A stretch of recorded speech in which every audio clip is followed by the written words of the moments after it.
Então, pessoal, olha só, quem poderia afirmar isso, né? Quem poderia dizer que esse fenômeno iria ser observado logo depois da pandemia, especialmente em grandes cidades de países desenvolvidos. Nas grandes cidades aqui no Brasil também já se observa algo nesse sentido. Os escritórios, né, os prédios comerciais, aquelas suntuosas construções, arranha-céus e tudo mais, estão ficando cada vez mais vazios, mais desocupados por conta do fenômeno da descentralização do trabalho e das formas de trabalho remoto e tudo mais que estão sendo vistos cada vez mais pelas empresas como economicamente viáveis e mais interessantes. É um fenômeno global que tem se alastrado de uma forma considerável e que agora vai cobrar o seu preço do atual cenário das construções, da forma urbanística em que as cidades aí se desenvolveram nos últimos anos. Vamos dar uma olhada nessa história e entender como é que a pandemia acelerou esse processo, algo que nós já percebíamos antes, que a gente já sabia que ia acontecer, mas que agora nós temos números reveladores nesse sentido. Não se esqueça, deixe o seu like e o seu comentário neste vídeo.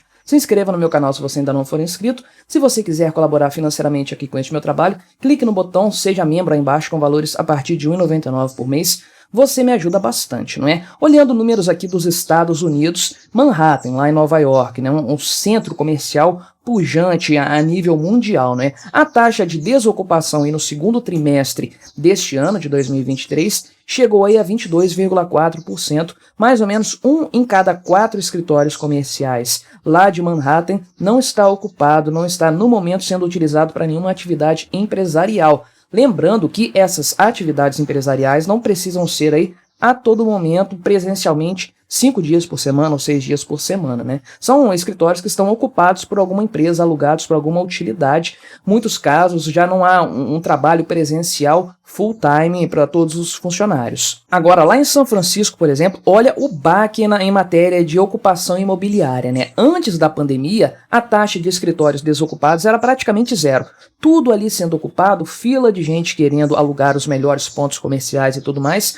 Porém, eles até falam aqui, né? As startups brigavam por espaços comerciais. Muitas empresas novas ali na região querendo expandir os seus negócios ou se instalar num centro comercial importante, pujante, brigavam por espaço ali. Depois da pandemia, nos números atuais, a taxa de desocupação chega a 32%, praticamente 1 a cada 3 imóveis aí não está ocupado para fins comerciais. Olha só que número brutal, eu chego a dizer, né? Lá em Londres a situação não é tão crítica assim, algo em torno de 9,4% de desocupação, mas isso já é o dobro da média histórica da região, que é 5,5%, quase o dobro disso aí, não é? Agora, informações publicadas pela companhia Lisman, que analisa ambientes de trabalho em todo o planeta, né, de forma global, demonstram aí que 74% dos profissionais britânicos planejam ir ao escritório 2 dias por semana ou menos, né? E eles avaliam também que segunda e sexta-feira o comparecimento é muito menor. Ou seja, há sim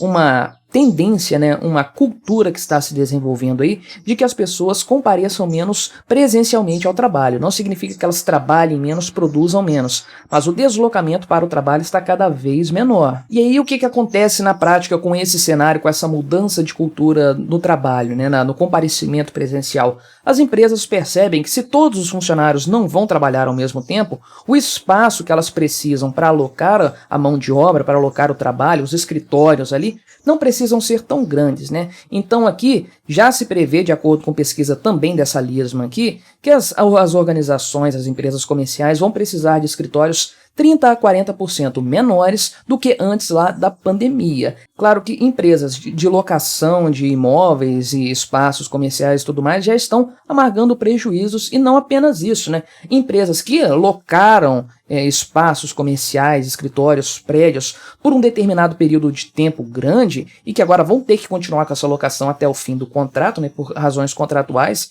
estão contabilizando isso já como prejuízo. Por exemplo, aqui a Dropbox, né, ela tá levando aí um prejuízo de mais de 175 milhões de reais, levou no ano passado aí porque ela tem escritórios não ocupados e ela planejava sublocar isso aí. Porém, não conseguiu porque ninguém está querendo mais no final das contas. É um espaço que ela possuía e que estava subutilizado então. Estamos falando de quase 870 milhões de reais, né? Algumas empresas, inclusive, já estão vendendo os seus imóveis, os seus prédios, seus espaços comerciais. Por exemplo, aqui, a HSBC vai sair de um prédio de 45 andares, a sede dela, né? Essa sede aqui localizada lá em Londres, por um escritório muito menor ainda dentro da cidade, porque eles realmente não precisam de tanto espaço assim. Então é claro que a gente sabia que esse cenário ia chegar mais cedo ou mais tarde. Já havia uma tendência mundial nesse sentido, mas você sabe como é que é a questão da cultura empresarial, da cultura do trabalho. Isso demora a ser mudado, qualquer mudança organizacional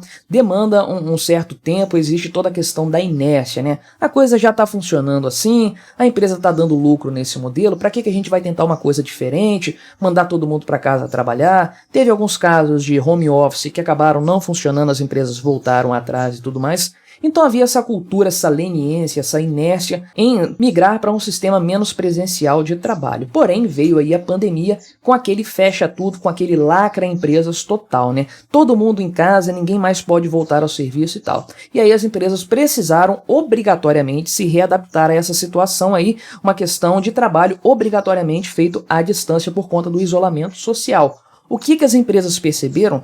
Que sim, era possível trabalhar dessa forma. E o que os funcionários perceberam? Que era muito mais cômodo trabalhar de casa, porque para pensar, você vai trabalhar no escritório, você tem que vestir uma roupa adequada, um uniforme, um terno, sei lá, alguma coisa assim. Então você tem que acordar cedo para se arrumar, para se preparar para trabalhar. Depois, o escritório é longe da sua casa. Cidades grandes, por exemplo, São Paulo, as pessoas perdem horas no trânsito, pega ônibus, pega metrô, ou vai de carro, fica no engarrafamento, perde um tempo enorme da vida apenas se deslocando para o trabalho. Quando chega no ambiente de trabalho, a pessoa já está um pouco desgastada e ela está com aquela coisa assim do cansaço já acumulado do percurso até chegar no trabalho, e aí a produtividade cai por conta disso. A pessoa tem que começar a trabalhar depois de toda essa maratona para chegar no ambiente de trabalho. Depois ela vai voltar para casa, passar por tudo isso, chegar em casa ter que tomar um banho ainda para tentar descansar. Às vezes os filhos já foram dormir, não vê os filhos, não tem uma convivência com a família,